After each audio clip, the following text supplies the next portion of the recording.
Okay, for me, the easiest way,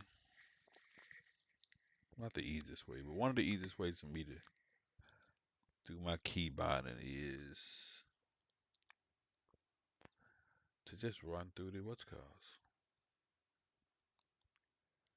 run through the trainings. Pause the video, key bind what they're telling me to use, and that's how I get my key binds done. Another way is to use Red Kite videos or Grim Reapers, blah blah blah blah blah. If you've been doing this for a while, you know the drill.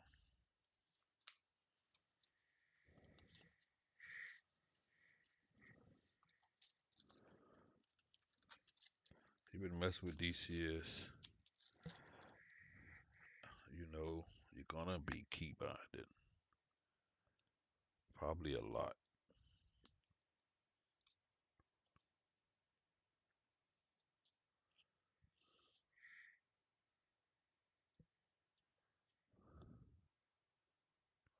Way more than you like to, but look at it as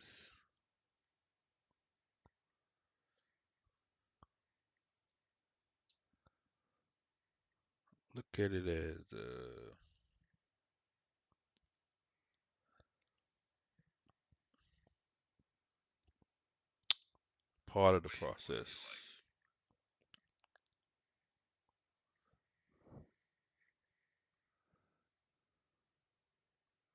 That's how I see it.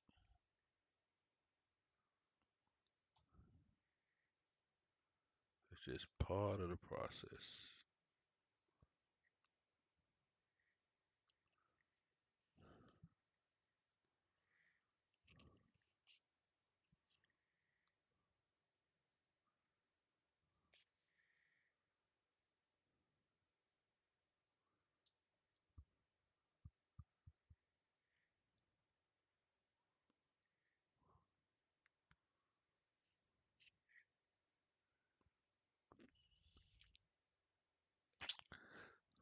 So I'm monitoring my chat here on the YouTube channel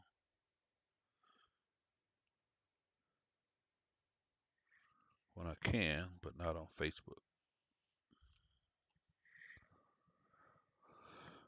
All right, I'm gonna do the F-15E today, even though I don't fly this that much. I do want to have all of them key bind. So let's do this. Taking command of displays, front control. Right away.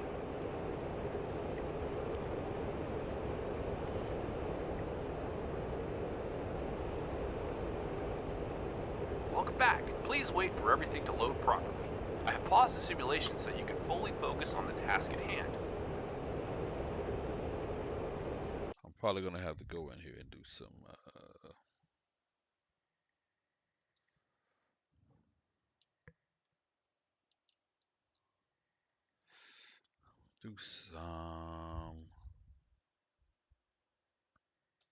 some stuff that I know needs to be done, like the access commands, pitch, roll. Don't need none of that on no wheel. Wheel brakes.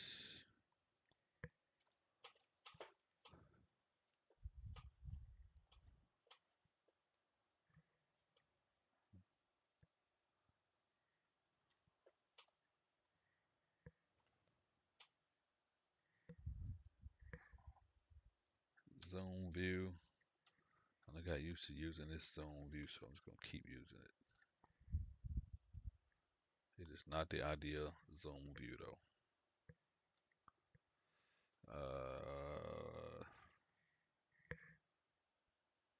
Clear, clear, clear. Radar antenna elevation. Let's use this.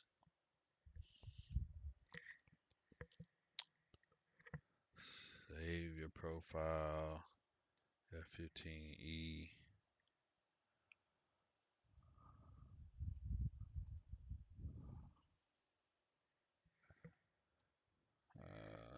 TDC slew, TDC vertical.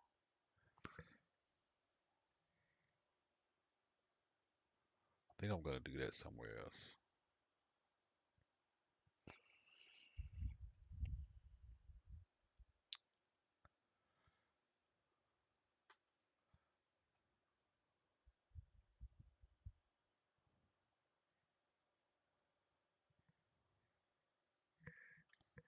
I think I need this coolie hat shit. Coolie hat down.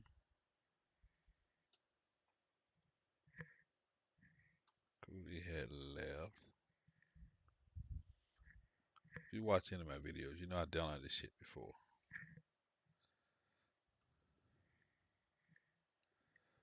Let me switch these.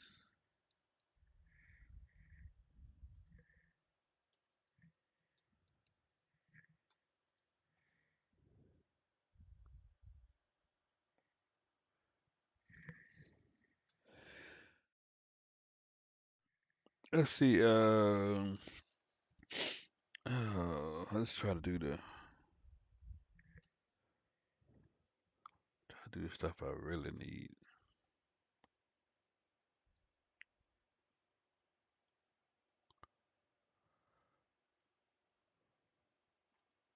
I've never figured out chaff and flare on this thing, and I probably never will.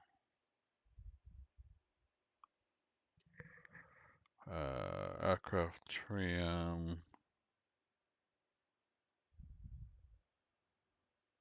I gotta go back and do rudder.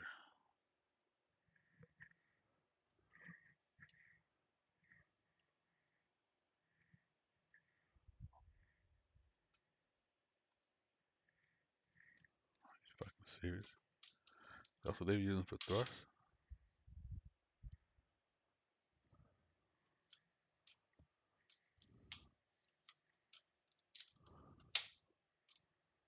I think that gotta be reversed.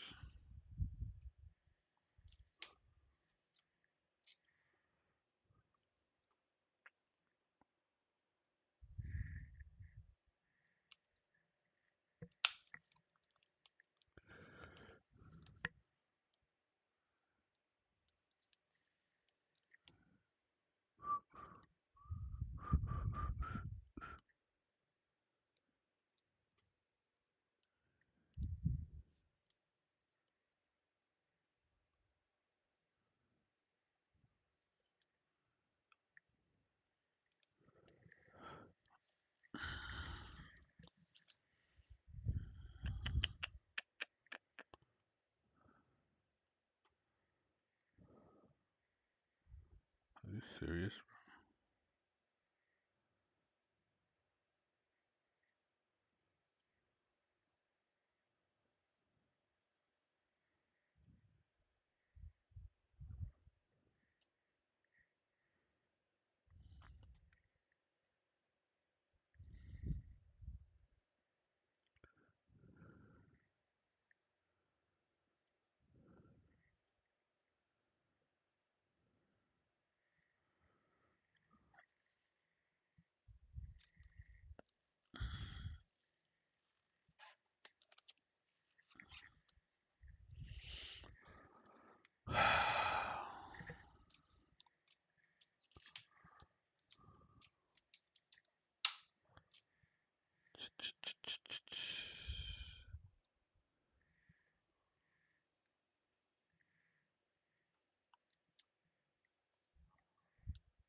Royal pain in the ass. I don't know how much I'm gonna go on, how hard I'm gonna go with this one though, cause I'd like to fly this more, but I don't.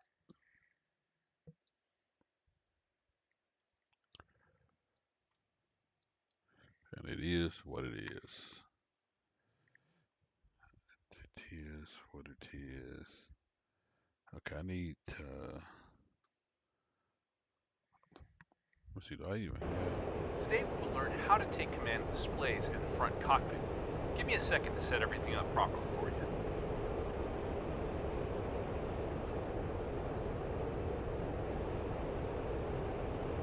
Alright, I gotta let him tell That's me what to better. do. The process itself is very simple. You will be using the castle switch on your stick. Yes, the very stick you can't see on the screen to do that. Alright, castle switch. I think I just did coolie switch.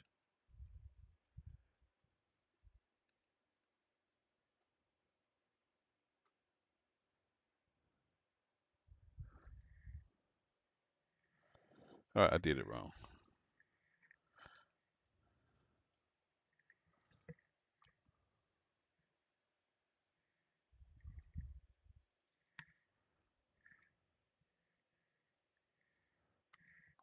I'm gonna need coolie too, but I'm just gonna go by what he wants me to do.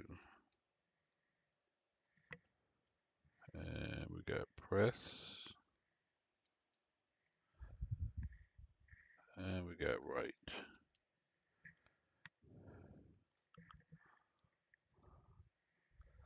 And before somebody said, why didn't you do this in track R? I didn't want to. I like flying in VR. I like doing anything I can do in VR. I know you got limited battery, but it is what it is. I do want this coolie switch, so what am I going to use for that? Let's just go with this switch right here. That ain't what I want. Coolie switch down.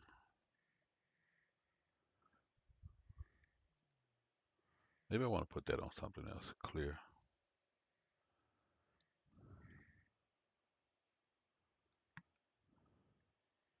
Let's use this. Coolie switch down. Coolie switch left. Coolie switch right. And coolie switch up.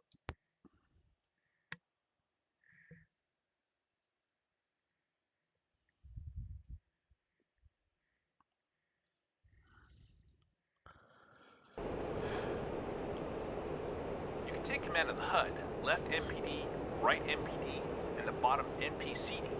Let's start with the displays. Why is it To take jumping control like this? of the NPD or NPCD, press and hold the castle switch on your stick in the direction of the display you want to use until 4 short vertical lines show at the bottom of the given screen. Feel free to practice as I talk about the details. So as an example, to take control of the air-to-air radar on the left MPD, hold the castle switch left until the command marks appear. If you want to control the lantern pod, currently displayed on the MPCD, hold the castle switch aft. Chances are that you already messed something up, and now you can see the Tactical Electronic Warfare System, or TEWS in short, on the right MPD and ADI on the MPCD. That's because you short press the castle switch right and or aft, respectively. Use the push button 11 to bring up the menu, and then select AG radar again on the right MPD and TGP on ADI. Not all displays can be commanded. Those that provide information only, like the engine page or HSI, won't cooperate, and neither will the HUD repeater. Speaking of which, taking command of the HUD is a little different. Let me know when you're happy with the MPDs, and yeah, I know it's not rocket science, and are ready to move on to the HUD.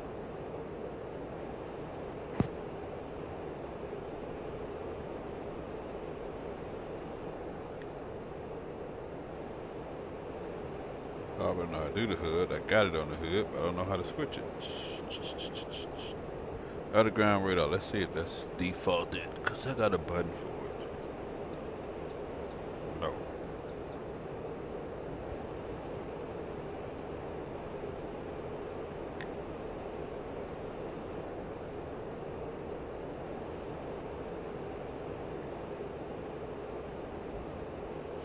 Push and forward. Let's push in command.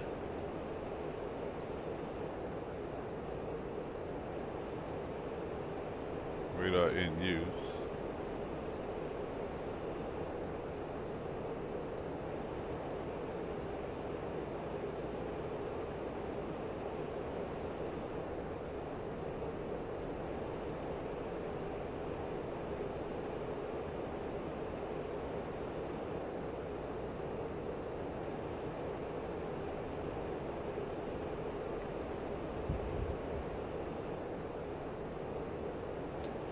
Alright, so to take command of the HUD, you have to first press the castle switch down. Down. Down, not F, mind you. And then short push it forward.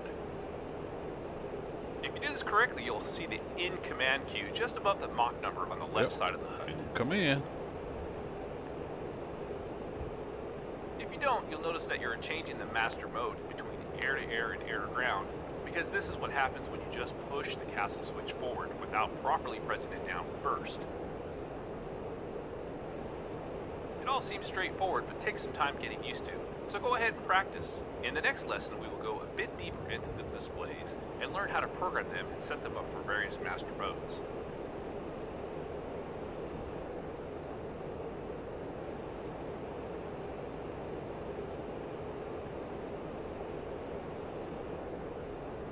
How do I get out of this?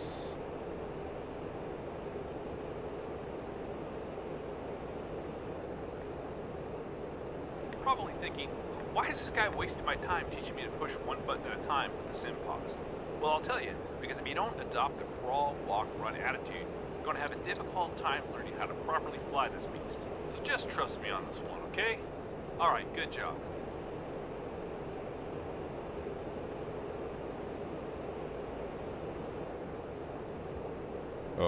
I'm out.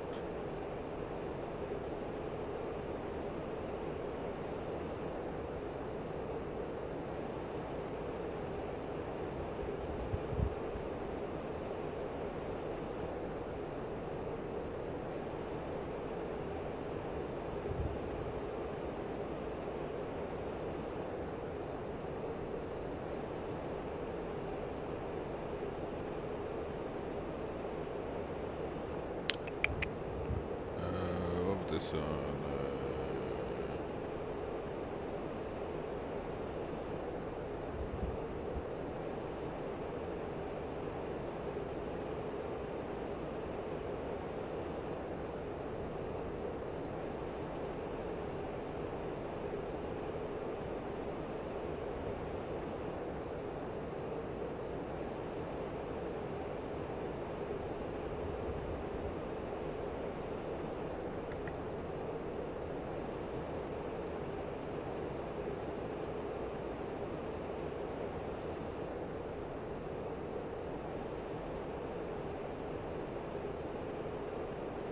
All right, double click to take it out of that.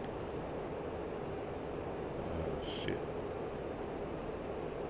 Oh shit. You gotta hold it.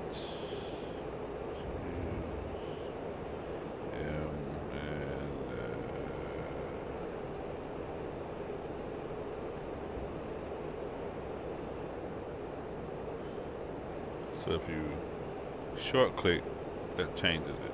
Gotcha.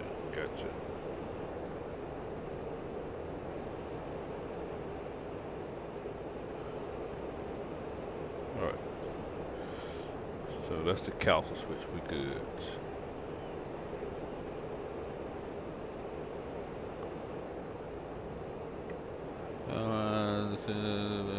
Okay. Can I get out? Do I need to exit? Okay. Quit. I got the castle switch. Close. Programming displays. I think I want to get better use out of this.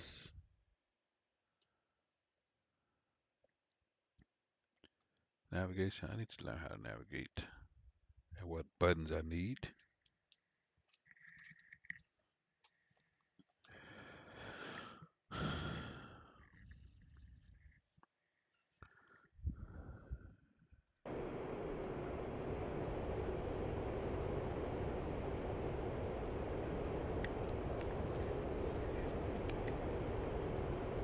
Welcome to this training mission in which we will talk about the basics of navigation in the F-15E.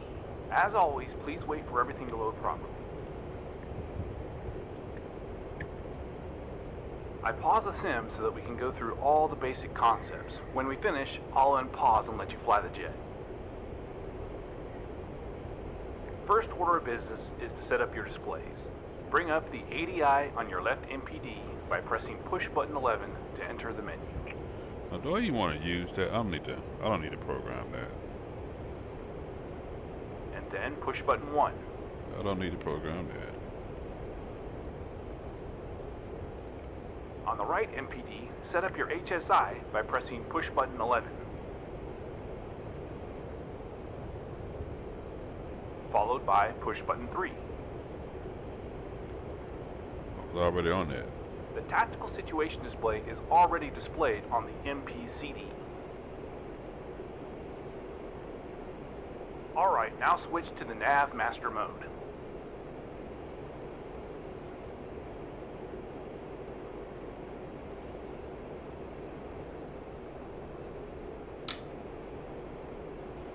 I need to program it off here. Do what?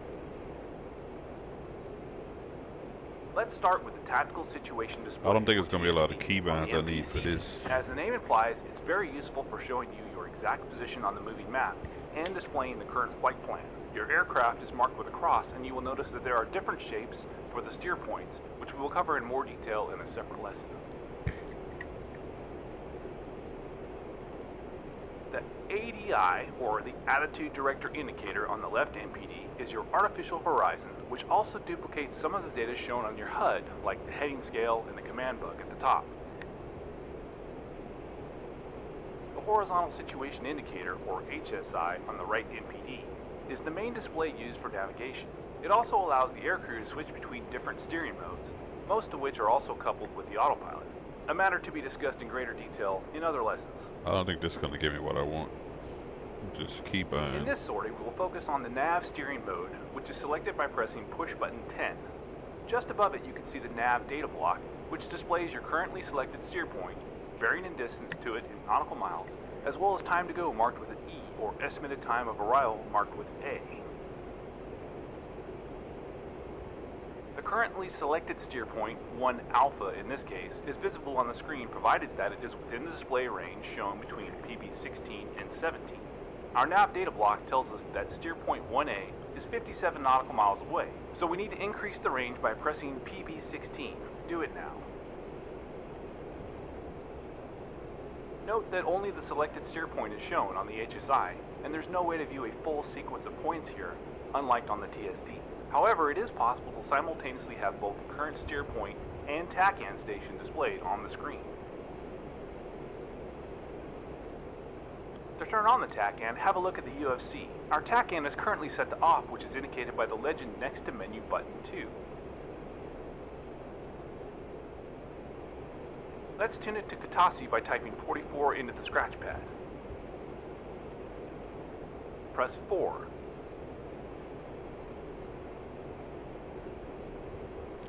And 4 once again.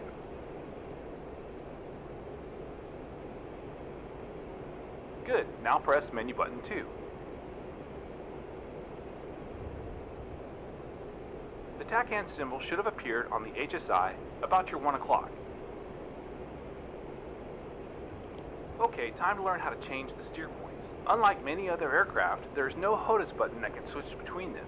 Instead, you'll have to use the UFC or rely on the auto sequencing mode, which we will cover in a moment. The currently selected steer point is displayed next to menu button 10. In order to change it, simply type the number of the new steer point on the UFC. In this case, press 2. Well done. Now enter it by pushing menu button 10.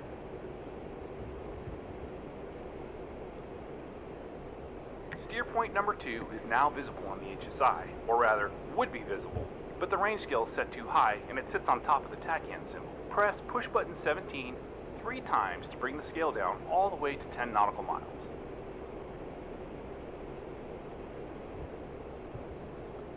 Good. Now you should see two arrows on the outside of the compass rose. The one with the line in the middle is your TACAN bearing pointer. The other one, sitting on top of the two squares, is the nav bearing pointer. The squares are your command heading marker, which in the nav mode is aligned with the steer point, with bearing shown next to the command heading legend. In other steering modes, command heading can be moved around using push buttons 1 and 2, or by using the UFC keyboard to type the desired value. Another important feature is the automatic sequencing option.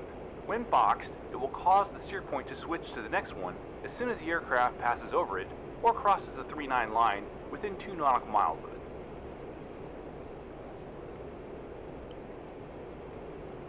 Let's see how it works in practice. In a moment, I'll unpause the sim. It will fly towards the TACAN station, but without selecting it as our nav source. In other words, keep the nav mode boxed. Ready?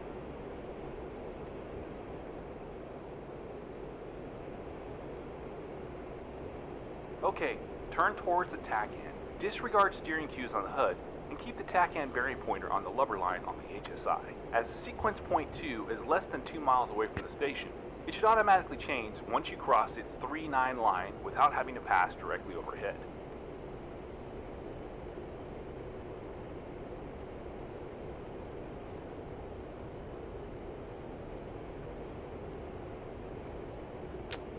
Yeah,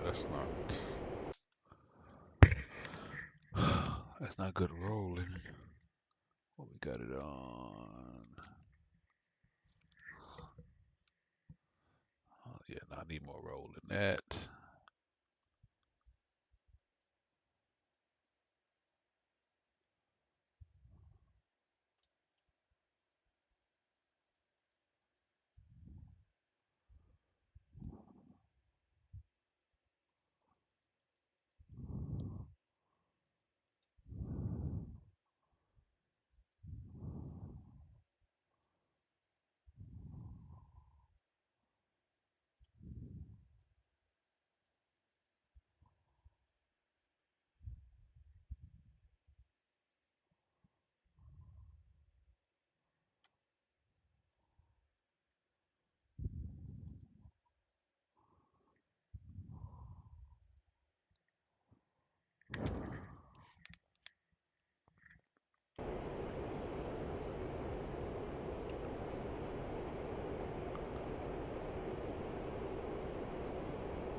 What the?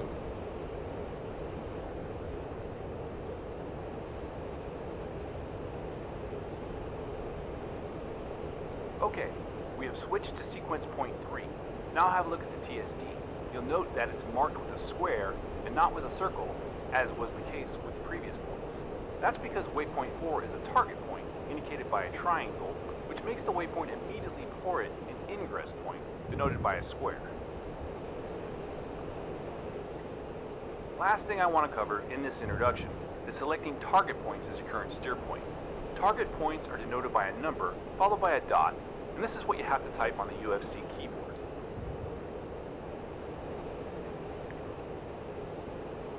Press 4,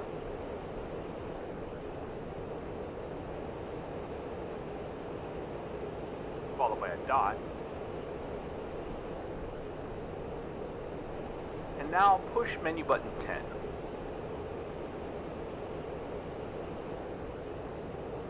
Good. I know I said this would be the last thing, but let's have a quick look at the UFC options before we finish. You're now looking at menu 1, but the most important ones for navigation are data 1 and data 2, accessed using the, you guessed it, data button. Press it once. This is the Data 1 menu, which provides you with a lot of interesting information and options. The first one is the distance and bearing to the currently selected sequence point, mirroring the information displayed in the nav block on the HUD and the HSI. Next is your estimated time of arrival, which you can easily change in estimated time en route by pressing menu button 2. Try it now. Why am I doing this? The third is the option to display This is true not helping airspeed me on the HUD below keybind the shit. indicated airspeed. Turn it on now. You can also choose to show the ground speed instead, which is probably more useful, by pushing menu button 4. Try it now. As you can see, you cannot display both the true airspeed and the ground speed at the same time. You can have either one of the two or none. Moving on, current wind speed and direction is displayed next to menu button 7. Above it, you can see the Zulu time.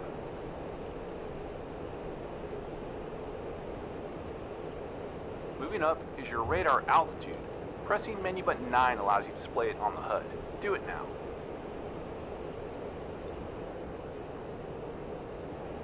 Finally, the currently selected steer point. When you press it, you'll enter a sequence point submenu. What are you waiting for? Good. This submenu offers you detailed information about the current and any other sequence points you choose. It also allows you to add new sequence points, change existing ones, and even go deeper and open several other submenus, which we'll cover in a separate lesson. And that's it for today. We really only scratched the surface of all you need to know about navigation in this lesson, but it should be enough to get you going, especially if you have a competent Wizzo in the backseat guiding you along. Yeah, why the fuck could I do that? That's not what I was trying to do today. Key binding. I'm trying introduction to air-to-air radar. Maybe this won't give me what I need.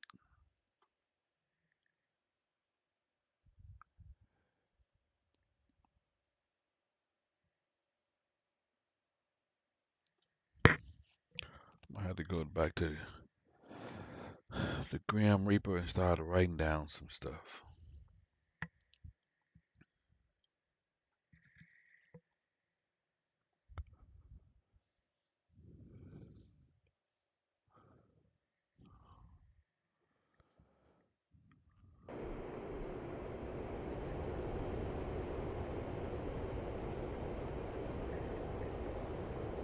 Welcome to this training mission, in which we will talk about the basics of the air-to-air radar in the F-15 Strike Eagle. Please wait for the mission to load properly. I'm not going to waste your time with a technical description for all of the data on the AN/APG-70 radar and its capabilities. You can find all that in the menu. Instead, let's jump directly into the jet and learn the most important aspects of the radar in the air-to-air mode. You can see that the air-to-air radar screen is already displayed on the left MPD. You should also see two contacts, likely denoted by a triangle, at roughly 40 and 25 nautical miles respectively off your nose. You can easily tell the distance to a contact at a glance by referencing the currently selected radar scale, in this case 80 miles, I don't have as a way to indicated move by the that. number in the top right corner and the horizontal lines on the display.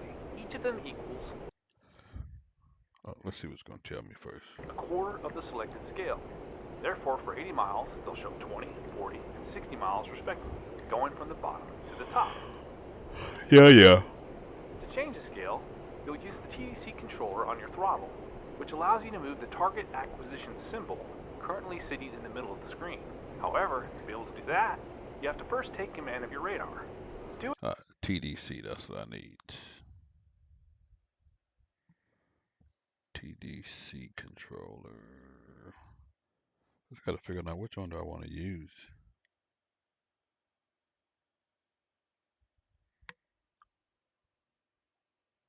Here we go. I think I've been using It says throttle, but I'm going to use the one on my stick. Down.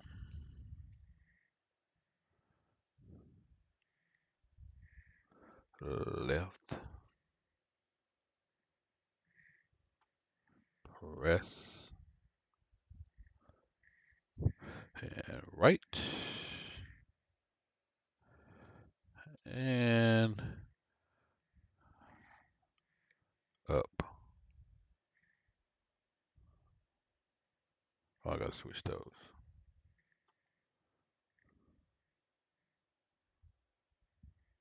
Yeah, I want this to be up and this to be down. Trim. I need this too. Let me go down and do this. Trim down. God damn it. Trim.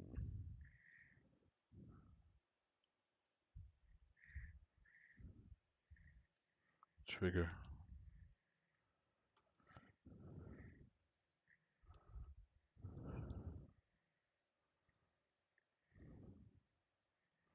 Nose down. Nose up. Right wing down. I can't believe I'm doing this again, man. Got rudder already.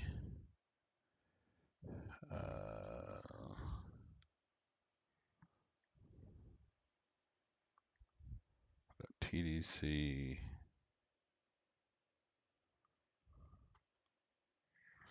I wonder if I could use 2 buttons for TDC.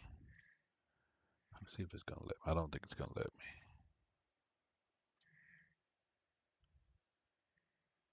Nope. I think if I go over here, I can do it.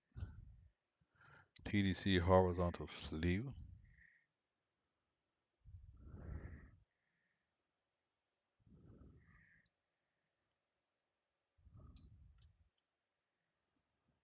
And vertical.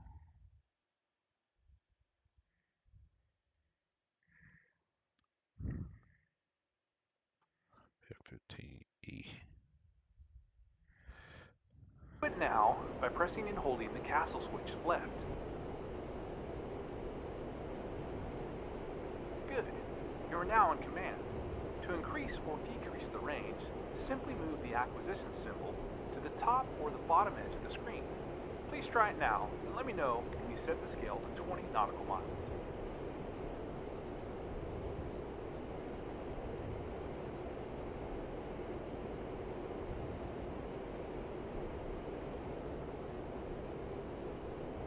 I think this is a lot easier than the TDC. What? You should now see a small arrow at the very top of the display, indicating that one of the contacts detected by the radar is outside the currently selected scale. As you move the acquisition symbol around the screen, there are several moving parts we should have a closer look at. In the top left, the 2 changing numbers are bearing in range in nautical miles from your aircraft to the location of the acquisition symbol. Uh-oh. The 2 hollow dots along the left side of the screen are called the radar beam altitude coverage circles and show the maximum and minimum altitude that the radar beam is covering with the current settings. The digital readout of these altitudes is constantly shown next to the acquisition symbol. You will notice that the further away you move the acquisition symbol from your jet, the higher the coverage, and vice versa. But while the distance is an important factor here, there are at least 2 other things that play an even greater role, which are the number of bars and elevation of the antenna. The number of bars can be set to 1, 2, 4, 6, or 8 using push button 2. As you increase this number, you'll notice that the antenna elevation scale, the 2 hollow dots, get further away from one another, thus allowing for greater vertical coverage. The downside, however, is it takes longer for the radar to complete full sweep. antenna elevation can be changed using the wheel on the throttle. Move it up and down and see how the values for minimum and maximum coverage change. The green elevation caret on the left side of the screen shows the angle at which the antenna is currently pointing. Go ahead and play with the elevation and number of bars for a while.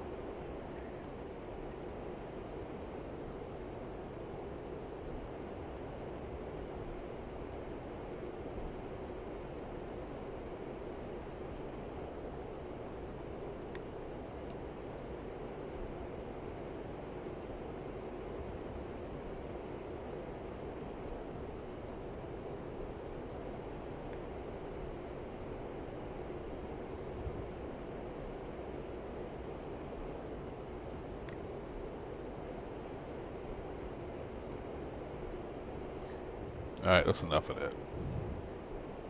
We've talked about the vertical coverage. Now let's have a quick look at how wide the normal beam is. In normal mode, it covers 120 degrees in front of the aircraft, but it's possible to narrow it down to 60 degrees using a method called azimuth bumping. To azimuth bump, simply move the acquisition symbol to the left or the right edge of the screen. You notice that the two dots at the bottom of the display are closer and can be moved left and right using the TDC. Note that it only works in SRM and MRM modes. Finally, to return to full 120 degree scan, move the TDC once again to the left or right edge of the screen. Take a moment to play with those options.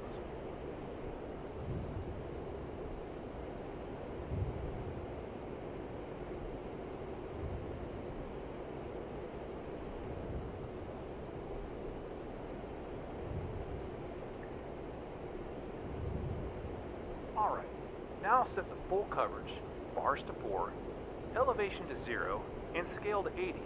Let me know when you're ready to move on.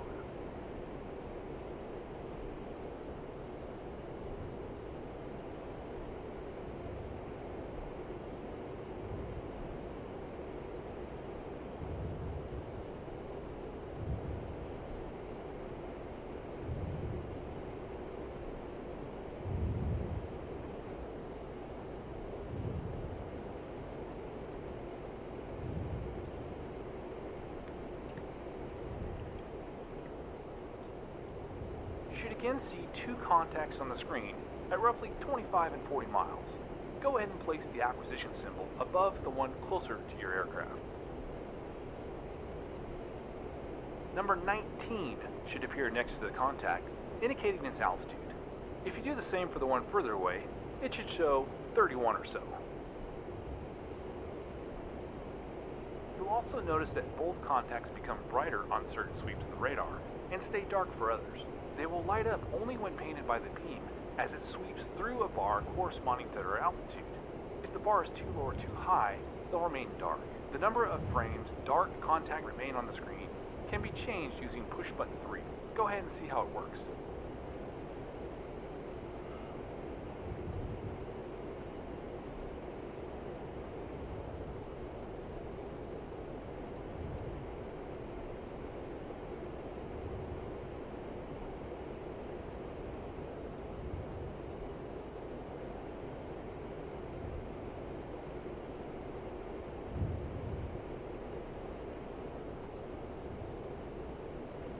It takes forever for that thing to come back up, doesn't it? Shit.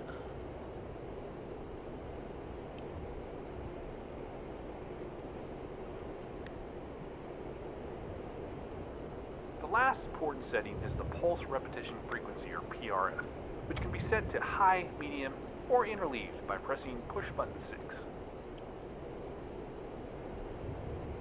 In the simplest possible terms, the high PRF is mainly used for seeing hot, nose-on contacts, whereas medium is best for seeing maneuvering targets or targets that are not nose-on. Interleaved constantly alternates between the two. Okay, time to lock one of those targets and enter the single target track, or STT mode. To do so, move the acquisition symbol over the desired contact and short press the TDC.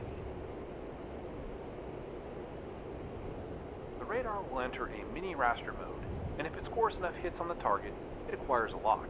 Let me know when you've achieved that.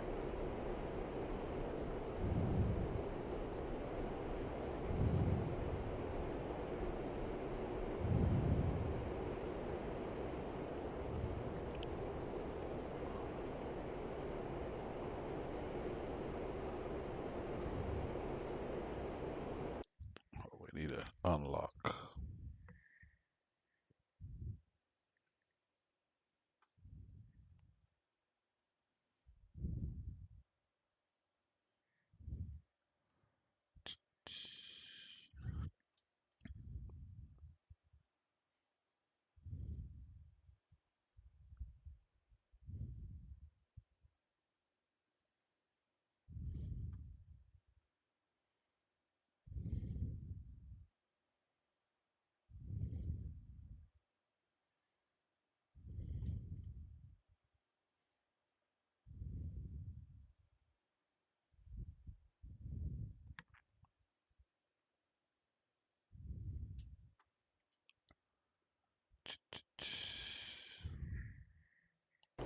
Several new symbols should now be visible on the radar screen and on the HUD.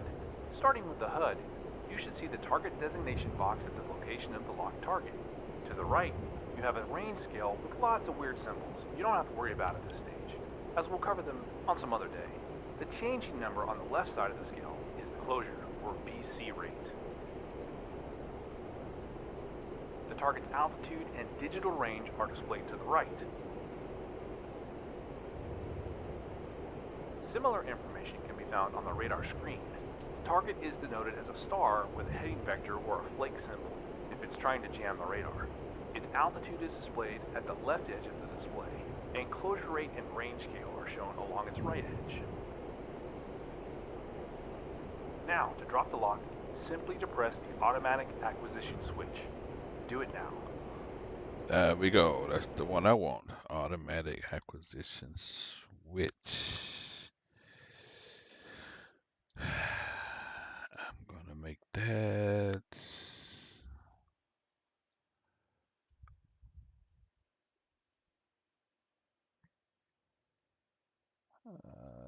Let's see. There we go. I'm gonna eat this one. Aft.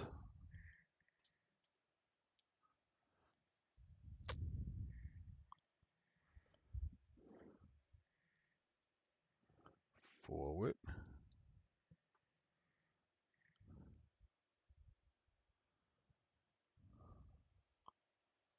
You know, I could do this another way. Cancel. Clear. Let's do this with this over here.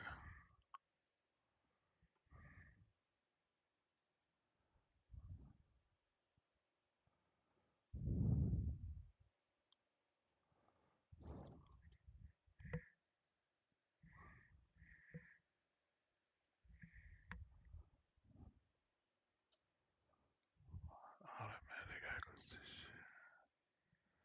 I want to use this F. Yeah, I know. Forward.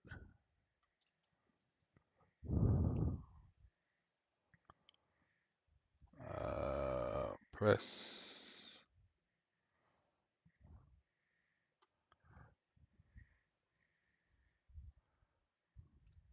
Wait a minute, that's it? You only got F, forward, and press? Okay.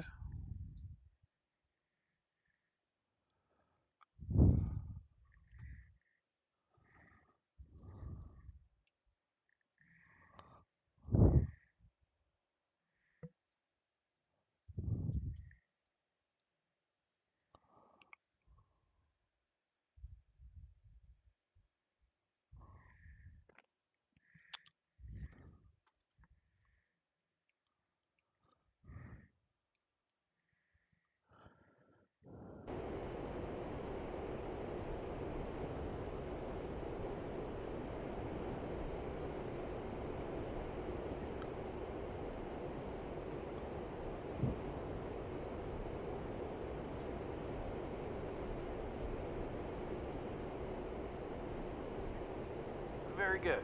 Okay, the last thing will be a little practice in using the radar settings to find and lock a helicopter that's circling at 5,000 Nah, no, I feet don't over want the to do water, this. around.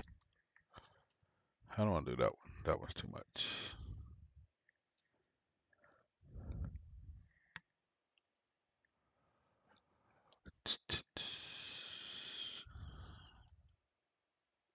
How do I pick weapons? That's what I want to do.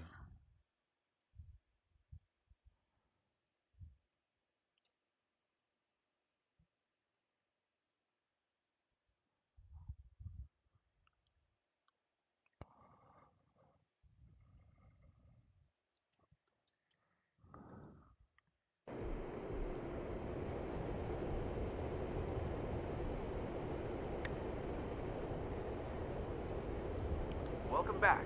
This training mission will serve as a Welcome basic back. introduction to using the PAX, or the Programmable Armament Control Set, in the air-to-air mode. Please wait for everything to load properly. The PAX is your main tool when it comes to setting up and monitoring your weapons. While it obviously shines in the air-to-ground domain, it also has uses in the air-to-air arena. Alright, without further ado, let's jump straight into it. The air-to-air master mode is set by default, so we can move to the PAX. Press push button 11 on the left NPD to enter the menu page.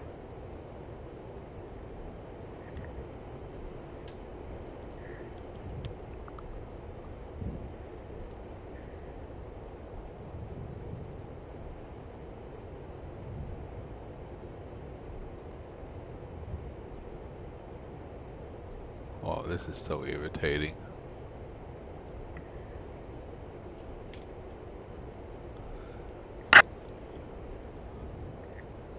Yeah, I am having,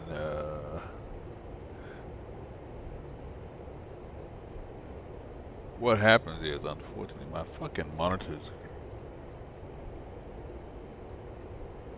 the monitors will go out for some reason.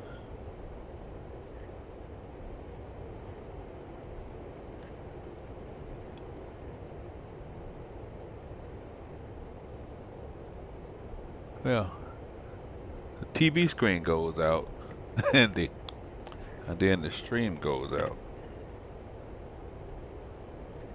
It's really weird, and I don't know why it does that. I know why it does it. I need a new damn computer. No, I'm not flying at night, man. This is something that just started happening where the screen I'm streaming on will go off. Like the TV will not turn off, but the signal will go off. And so I would lose this fucking stream. It's ridiculous. And I don't know why Now it's doing press it. push button 2 marked ARMT. Don't ask me why it's named ARMT instead of PAX here. I I don't have know. no clue why it does that. I just gotta Now realize to I the need to main menu, keep where you looking can at the choose to go actual to screen, I dedicated guess. air-to-air or air-to-ground, training, or jettison pages.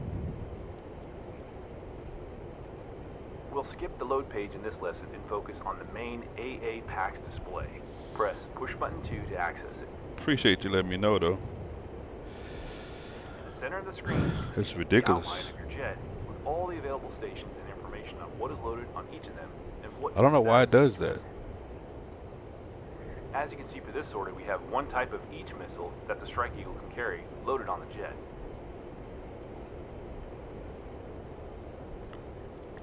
Now, before we move further, one very important thing for air-to-air combat is the weapon select switch position. It can either be in the gun, SMR, short-range missile, or MRM, medium-range missile. Alright, I need that.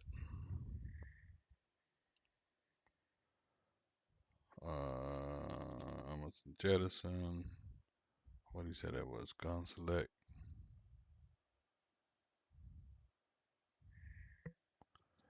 Uh,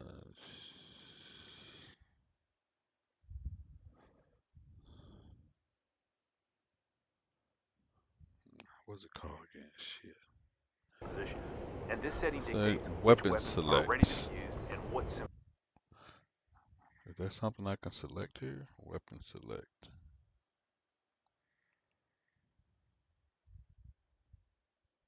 Yep. Weapon select. I really don't know which one these to do. I think I use this one right here.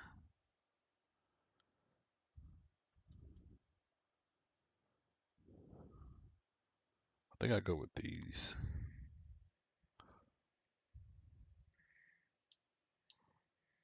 I either go with gun, short range missile, or medium range missile. Thought I had 4. I got gun, short range, or medium range.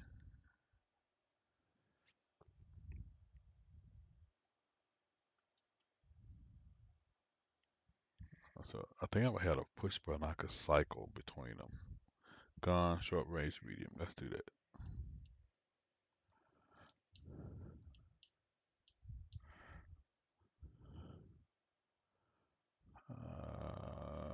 Do I need another one? Well, I'm gonna need a pickle button. Weapons pickle. I'll make that button 21. And over here, I have 2 ways to drop. Button 20. Yeah, man, I don't know why that screen goes out like that, man. This sucks. It really does suck. I think I'm gonna find a different HDMI cable. My HDMI cable could be going out. Or I could just need another computer, which, considering my computer was built in 2017, what's that, 8 years old? Damn. I don't think I ever had a computer that long. I know I've never had a computer that long.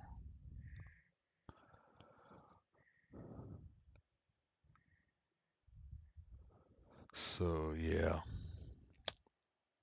I'm gonna have to do something about this. I just don't want to spend the money at all this tariff bullshit going on. I don't even want to participate in that process at the moment. Let's see, extend,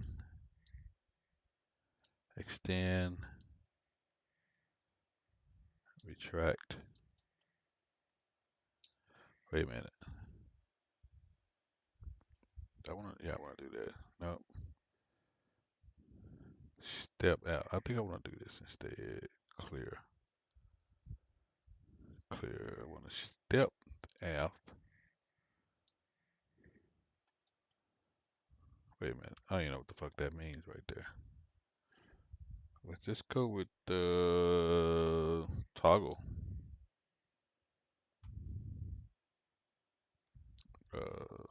Toggle. Yeah, let's go toggle on and off. On and off. See, it's gonna be on. It's gonna be off. Gonna roll with that. I'm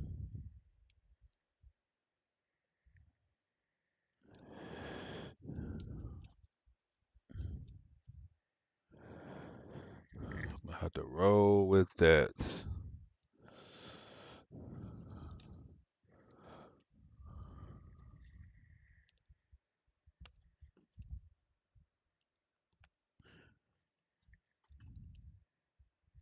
Oh, I can't read. What?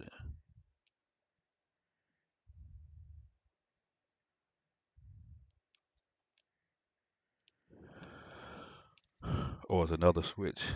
I don't know what it is either. Autopilot key. Now you can hit A. I didn't know that. All right, let me save this shit. Because this is my 2700 millionth time key binding. This time I'm key binding because I had to clobber my whole computer. Because the Ball is being damn shown on the HUD. Go ahead and make sure the MRM is selected. MRM, okay, I just set that up. I don't know which one I use. This places medium-range missiles in launch priority. You should see that A-120 Charlie on Station 7 Charlie is now boxed. Mind you that newer versions of the 120 Charlie will be marked with a V on the display. To switch between the active missiles is short press forward with the boat switch on the clock. Short what? The boat switch. As you reject one missile and move to another, have a look at the HUD. The legend in the bottom left window changes, showing you the type and boat switch. I don't think I'd use that. I might be having the wrong thing. I just keep buying boat switch, boat switch. This how I do my key binds. I do the training and see what it's gonna tell me to do. Ain't no damn boat switch, bro. Oh, there we go. Boat switch aft, boat switch forward. Mm,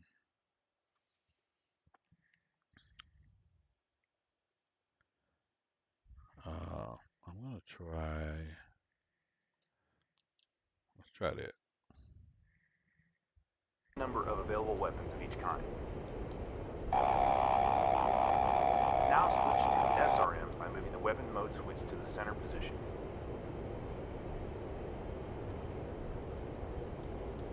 You can hear that characteristic growl of the side pointer, and Station 8 Bravo is energized by default.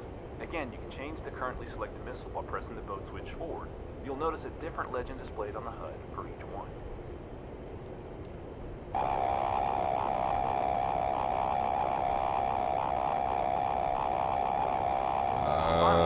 Nope. Selected by placing the weapon mode switch in the aft position. Gone selected by. Okay. Clearly, I got this shit wrong.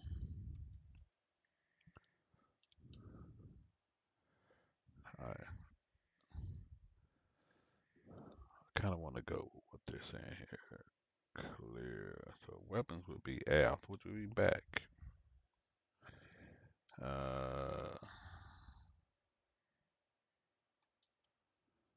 Center, huh?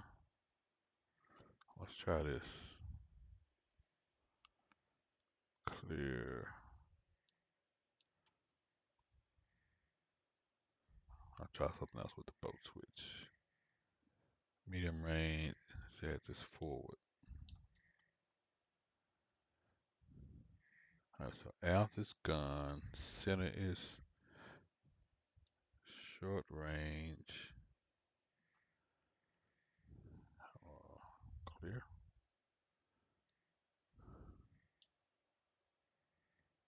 Medium range.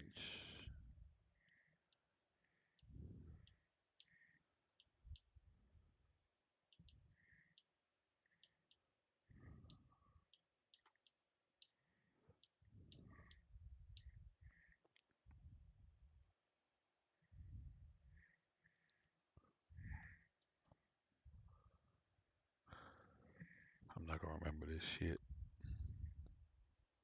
I already know I'm not gonna remember it. Boat switch aft.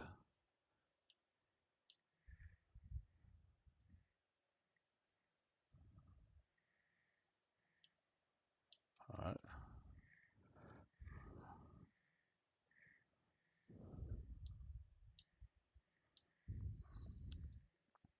Save that profile.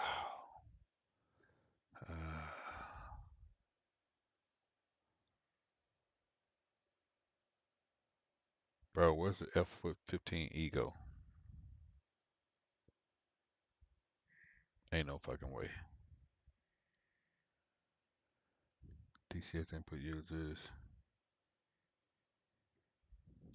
Bro, where's the F-15 Ego?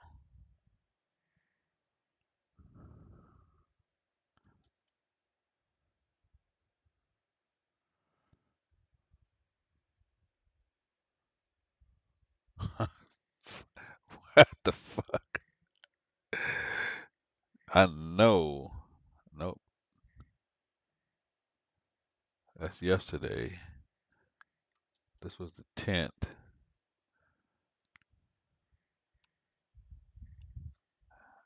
F-15E.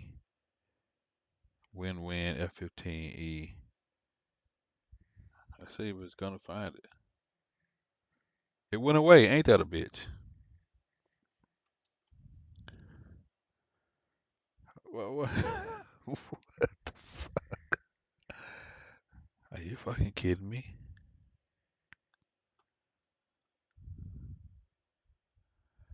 And I know I'd see this is what's afflicted about this DCS shit, man. I know I've just been saving this for the last hour and it's gone. Where's it at? C16, 18, Apache, Kiowa, F18, F18. And oh, yeah, what the fuck, man? What the fuck, man? All right, this it. Enough of this shit. Save. It should have a save only, not a save profile as.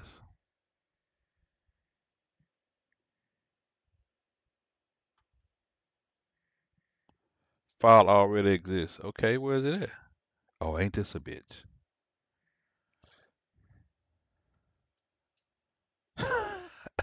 It was there a minute ago.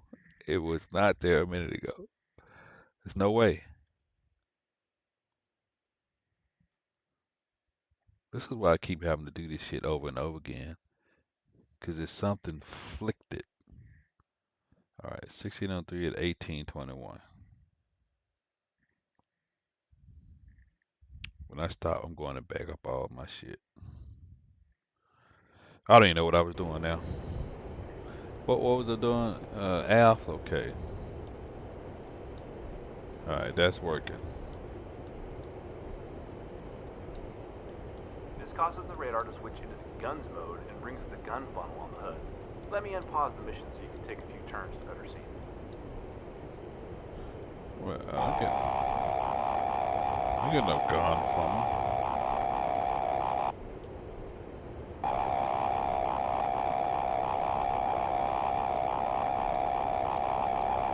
Okay, enough fun. Now return to the air-to-air packs page and make sure the MRM is selected. I don't have a gun.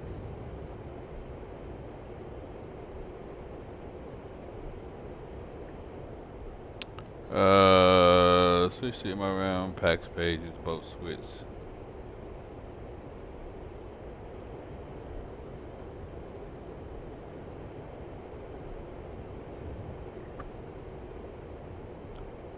What about use both switch? Oh, A2BMS is the missile. Okay. Okay. A2VMS. A2BMS. A2V. Okay. That's it. What do you want me to switch to? AIM 120 missile. Didn't say which one. Best space weapon, you are there. I guess I'm there. I don't know how to get to the guns though. I could have sworn I had that set.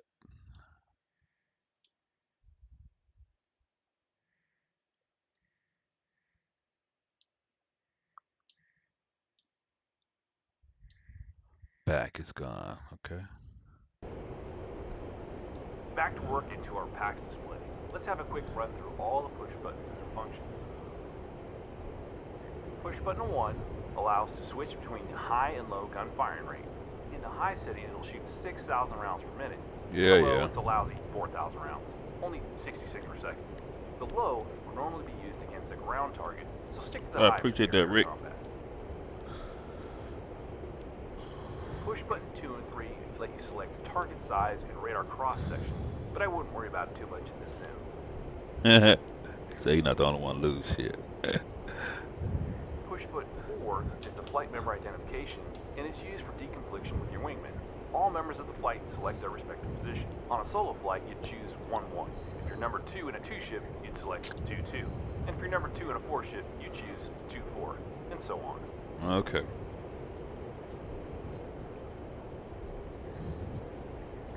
Push button 5 is used for running a built-in test for individual AIM-120 missiles.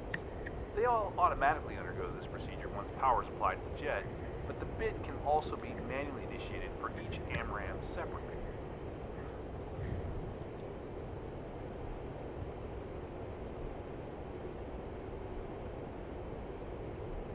Okay, the last thing we need to cover here is the training mode. For Return to PAC's main menu by pressing push button 11. As you can see, the training modes are visible next to the push buttons 14 and 15. By boxing one of them, or both, you enable the respective training mode. That means that you can stay in combat mode for air-to-ground, but training for air-to-air, for instance. Why Go would you ahead and need box that? the air-to-air training.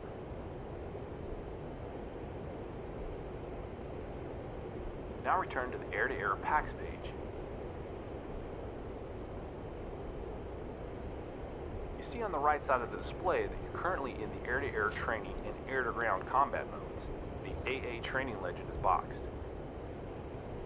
What you need that for? What does it mean in practice?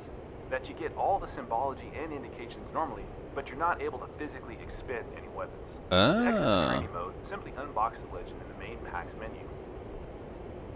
Okay. Okay, feel free to play with the settings. There are a few drones ahead of you that you can shoot down if you wish, but I won't give you any instructions on how to do that in this lesson. Check the manual or use the good old trial and error. Or, I wonder what this button does. That's a good learning method. You're in the sim after all. Enjoy.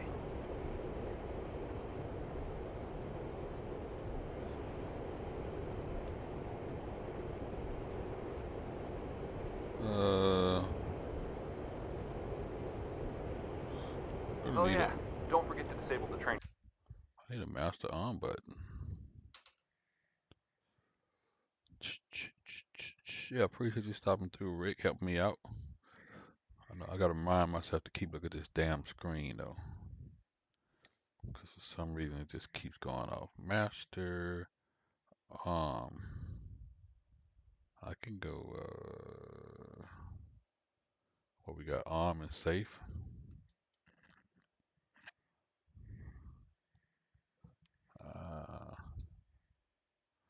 Arm. It's gonna be arm. It's gonna be safe. Ooh, does this work? Master arm. Air to air select. Let's see. I actually got a button for that. Air to air selector. Air to ground selector.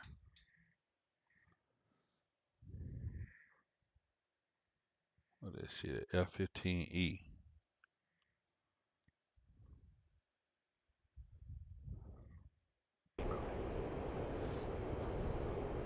Okay. How do I get this radar up?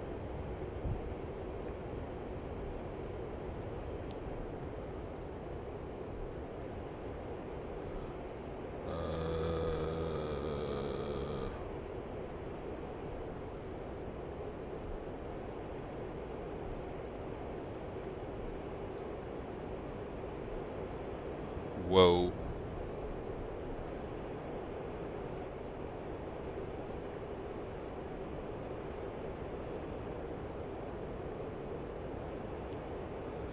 Let's see, I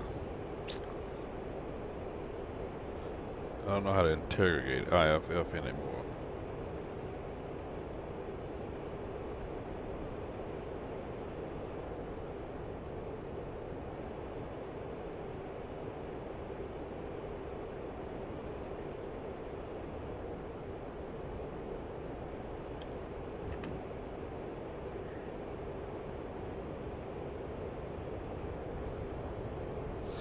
I don't know what's going on with this screen doing this dumb shit. Am I losing the light or something?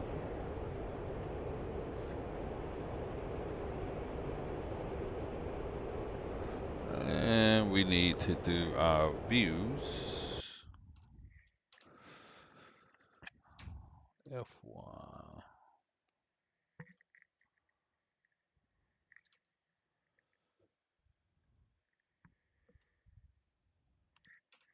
Yeah, I gotta keep looking at this screen, make sure this shit didn't go off, cause I got something real bad going on with my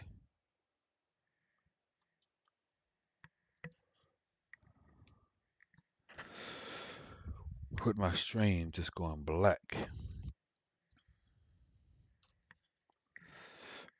And I know why. F-15E.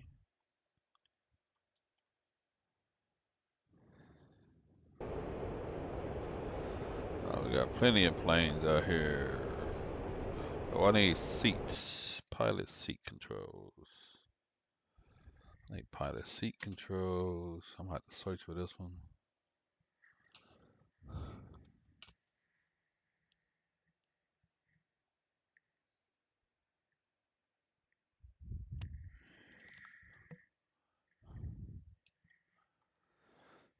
I got to have this one. Down. Up.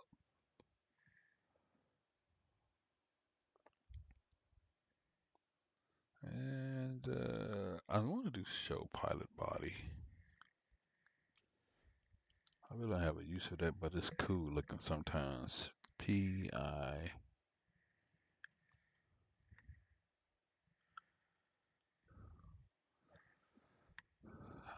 I got a button for that. Let's go with right.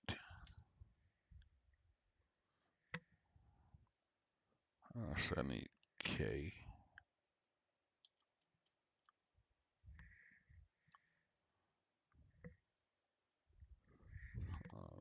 Okay, it is keyboard.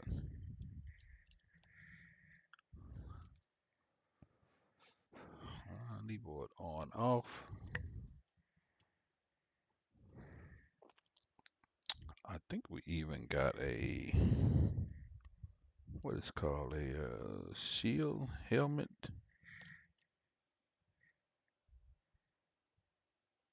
Goggles. Got MVG goggles.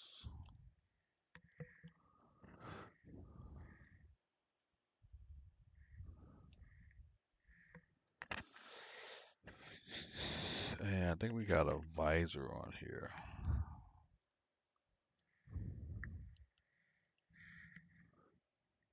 Yep. Enable visible. No, we don't. Helmet visor. We'll see what that does.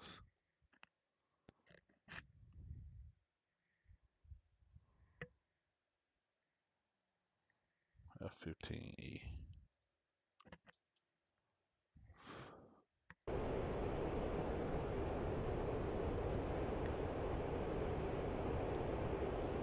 Okay, yeah. That's a real cool effect right there. Alright, can we shoot something? That's the next question.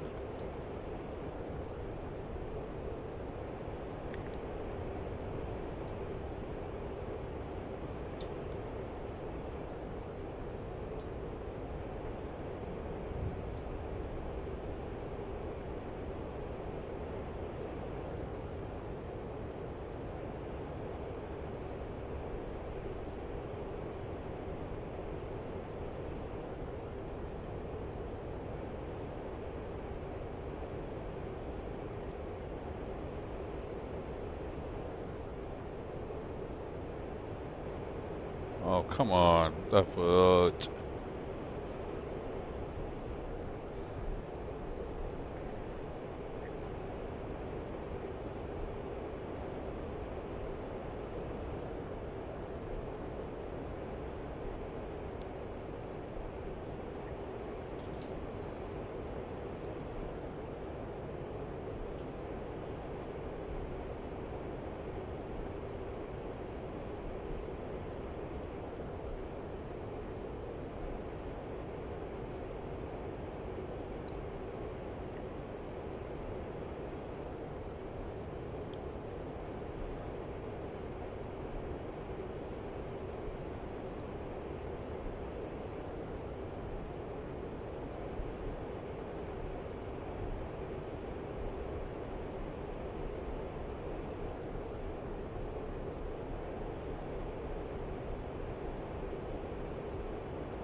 Oh my God, I don't know what the hell is going on here. It's only doing that with the F-15 for some reason. Okay, what am I looking at here?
I don't know what I'm supposed to be using here, but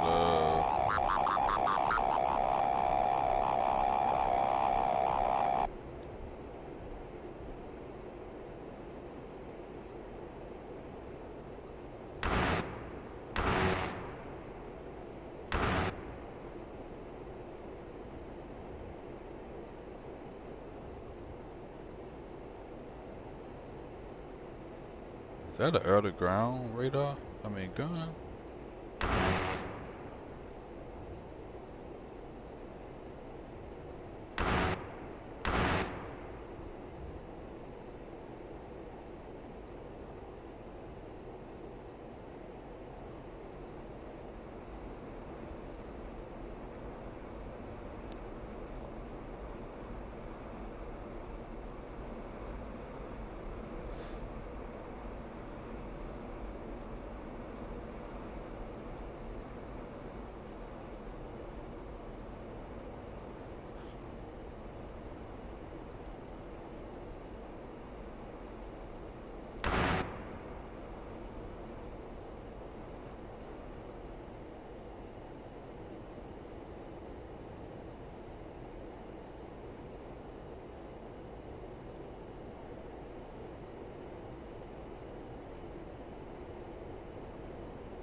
Oh!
Why do I got this radar mode?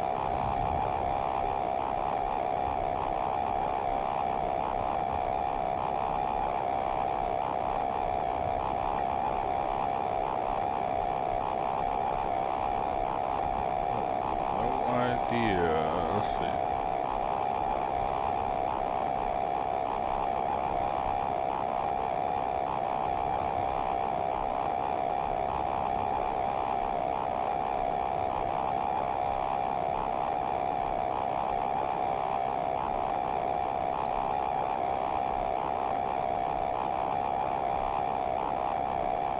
I'm in track while scan. What's that? High? Medium? I need it to be at range while scan. How do we do that?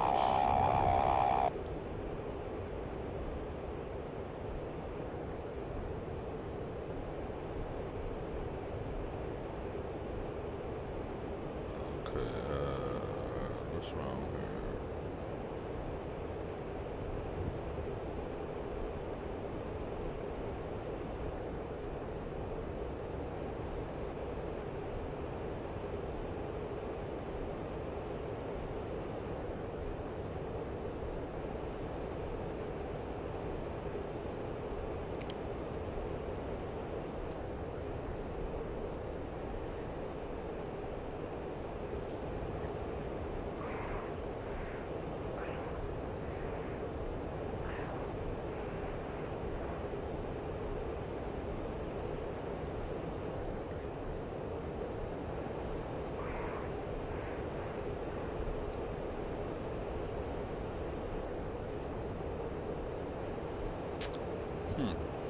I can't get the full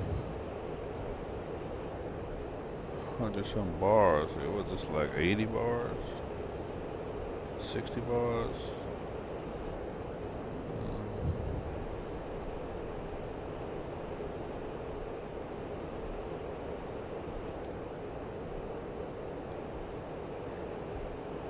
I don't even know what range I'm looking at. Let's see. This is off too.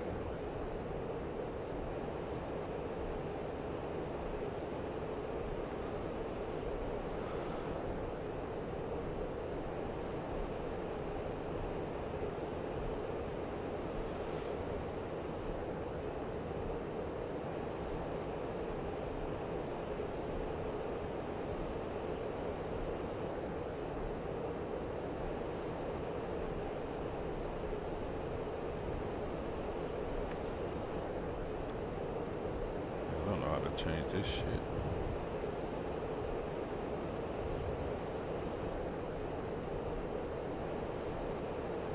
I got this all the way down to 0. I can't move it.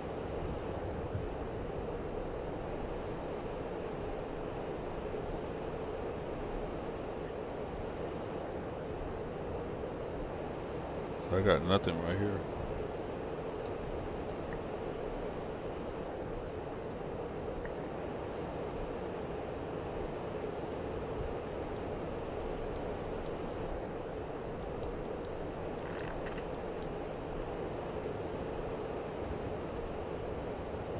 Over G, over G.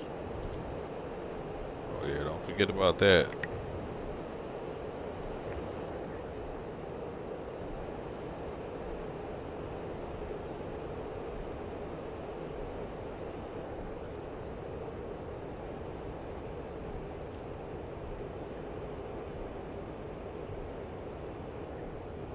Forgot to put F10 map.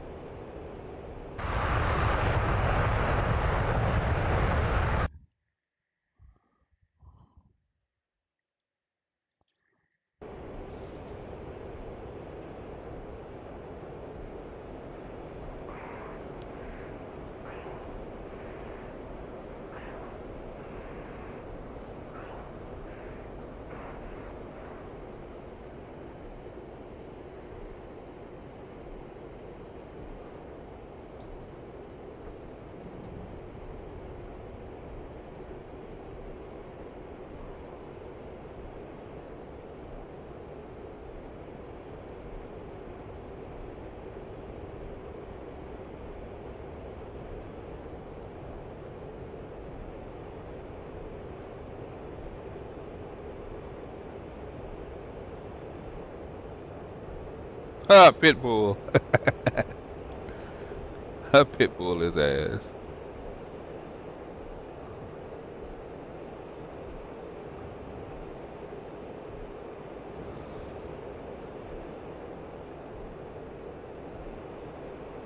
I can't see your buddies because I can't get my radar back.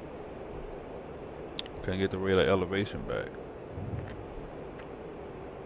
I don't know how to get out of track while I scan.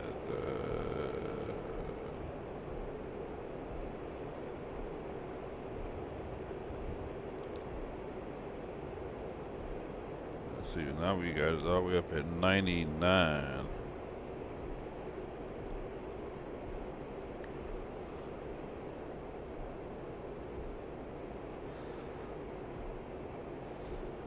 Come on, what the fuck's wrong with this thing? Am I doing the right button?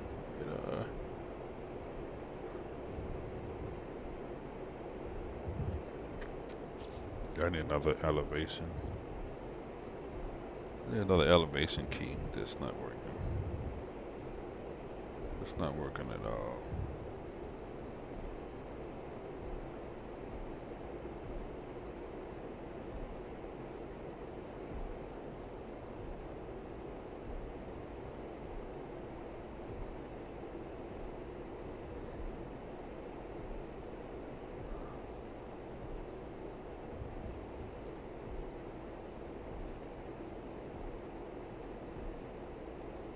Why is it so tight?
Okay, one more button to program.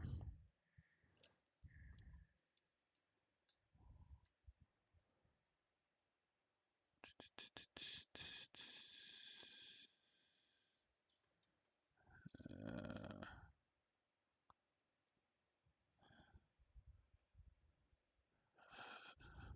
F10 jump to the map view of current point over current point. Oh, I like this one. Let's try this one.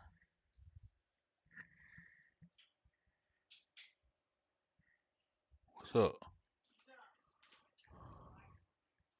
Oh, that's why it was going off. Oh, thanks. My screen.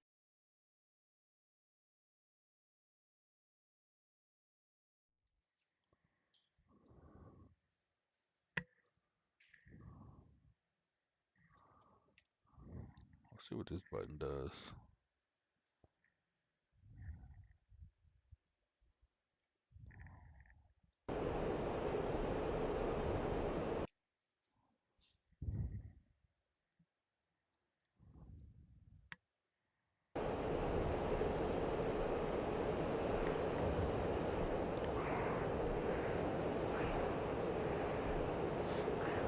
I have no idea how to get this out of track while I scan.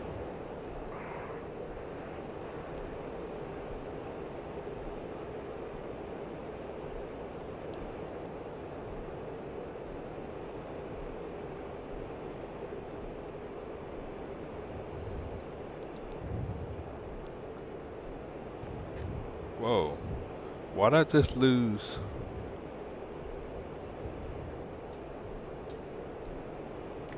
I have no stick function. What happened here? Oh, this is fucking insane, bro. I don't know what's going on here.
Over G.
That really can make you dizzy doing that.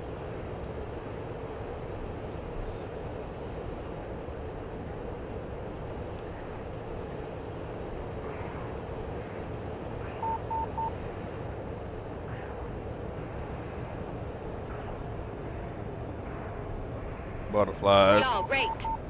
Y'all raked.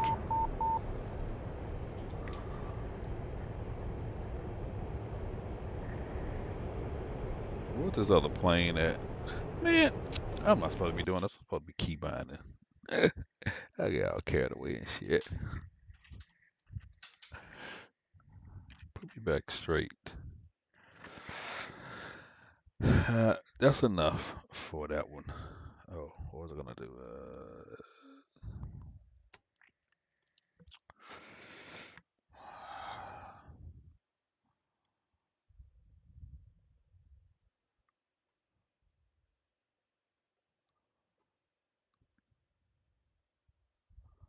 See if I got enough keybinds for this one.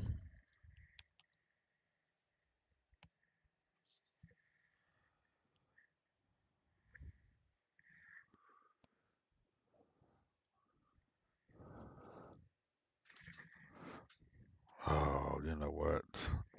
I'm not doing this. I just realized I can't do this one. I haven't even started to keybind this sucker. Today we Fly. will perform a case 1 and case...